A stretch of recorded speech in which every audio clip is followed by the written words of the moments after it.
بسم الله الرحمن الرحیم. السلام علیکم ګرانو کتونکو، نوید بهزاد تاسو سره مخاطب یم.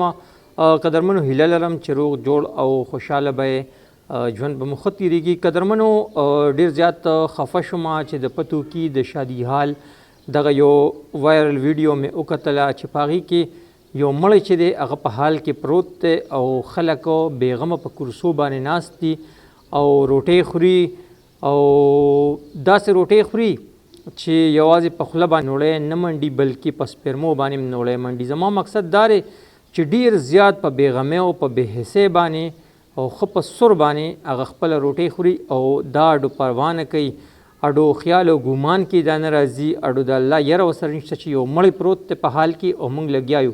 ویل کېږي دې مړي حوالې سره دا چې د ده نوم اشرف او ده به پاپړ خرڅولو او په دغه ټایم هم دغه حال کې د پاپړ خرڅولو چونکې غریب او دغه روزګارو ذریعه معاش او په دې باندې به خپلو بچو له رزق پیدا کو، خپل کور یې چلو په دغه باندې دغه وسیله وه.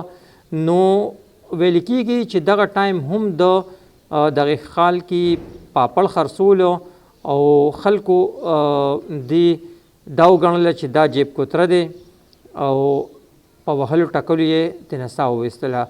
دغسې ویل کېږي د باره کې. خو دغه یوه ځله کیسه ده، آیا د ده څه قصور یا د خلکو غلط فهمي وه چې دې وټکه او په ټکلو ټکلو یې ترې ساه وویستله. دغه یوه ځله کیسه ده. خو زه ډېر زیات افسوس ماله په دې باندې راځي چې دغه مړی په دې حال کې پروت دی او دا خلک ښه بېغمه په سپرمو باندې نوړی منډي، داسې لګیا دي، بې خوفه، بې خطره، بې حسه او بې پروا لګیا دي او روټۍ خوري که نه. نو ماله په دغې باندې ډېر زیات افسوس راځي.